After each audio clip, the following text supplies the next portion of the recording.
ঘুমানোর সময় লুঙ্গি টাকনুর নিচে যদি চলে যায় তাহলে তাতে কোনো অসুবিধা হবে না। বিগত সপ্তাহে সম্ভবত এই প্রশ্নটি এসেছিল এবং এর উত্তর আমরা দিয়েছিলাম।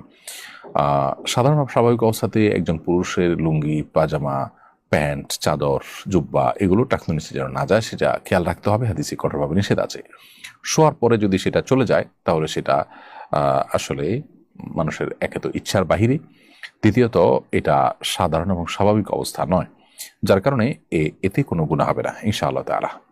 তবে স্বাভাবিক অবস্থাতে টাকনুর নিচে যেন আমাদের লুঙ্গি, পাজামা, প্যান্ট ইত্যাদি না যায়, সেই দিকটা আমাদেরকে খেয়াল রাখতে হবে। এরপরে শরীফুল ইসলাম আপনি লিখেছেন, আমার ভাবি তার আপন বোনের মেয়ের সাথে আমার বিয়ে দিতে চান, কিন্তু আমার ভাই এবং বাবা রাজি হচ্ছেন না। ওনারা বলছেন এটা হারাম। উত্তর দিলে উপকৃত হব। ভাই শরীফুল ইসলাম, এটা তারা ভুল বলছেন।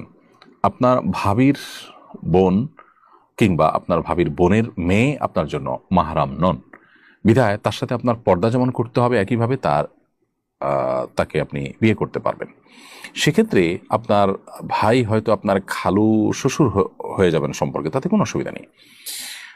অতএব আপনার ভাবির বোনের মেয়েকে আপনি বিবাহ করাতে সেরাই কোনো বাধা নেই। আপনার বাবা বা ভাই বা পরিবারের লোকজন যারা এটাতে বাধা দিচ্ছেন তাদেরকে দক্ষ কোনো আলেমের কাছে নিয়ে যান এবং তাদের সংশয়কে দূর করবার চেষ্টা করেন। লিয়া আক্তার লিখেছেন, আমার খুব ইচ্ছা করে একবার আমার স্বামীর কবরটা ছুঁয়ে দেখি আমি কবরস্থানে যেতে পারবো কিনা।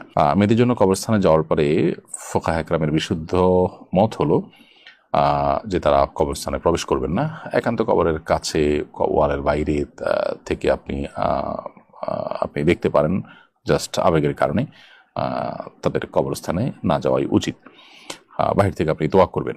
এটা নানা কারণে হাদিসের নিষেধাজ্ঞাটি বর্তায়। এর মধ্যে একটা হলে মেয়েরা অনেক বেশি আবেগী হয়ে পড়েন এবং সেখানে একটা বাজে দৃশ্যের বা অনেক দৃশ্যের অবতারণা হতে পারে, অথবা সেখানে পুরুষরা অনেক বেশি কবরস্থানে যেয়ে থাকেন, সেই ভিড়ের মধ্যে মহিলারা গেলে তাদের প্রাইভেসি নষ্ট হতে পারে। নানা কারণে শরীয়তের এই নিষেধাজ্ঞাটা আরোপ করা হয়ে থাকতে পারে। এমনি মিজানুর রহমান আদনান আপনি লিখেছেন, এআই দিয়ে তৈরি নারীদের ছবি কি পুরুষের জন্য দেখা জায়েজ, আর পুরুষদের ছবি কি নারীদের জন্য দেখা জায়েজ কিনা? ভাই মিজানুর রহমান, এআই দিয়ে তৈরি করা নারীদের ছবি পুরুষদের জন্য দেখা জায়েজ হবে না। যদিও সেই নারী রিয়েল কোনো নারী নয়, কিন্তু একজন পুরুষের জন্য একজন নারীর দিকে অবলোকন করা, গায়ের মাহরাম নারীর দিকে দৃষ্টিপাত করাটা যে কারণে হারাম, সেই কারণটি এখানে বিদ্যমান আছে। এখানে তার মনের মধ্যে বাজে চিন্তা আসা, কল্পনা জল্পনা হওয়া, তার চরিত্র নষ্ট হওয়া, এই কারণগুলো এখানে বিদ্যমান আছে। ফলশ্রুতিতে এরকম ছবি দেখা থেকে একজন পুরুষকে বিরত থাকতে হবে।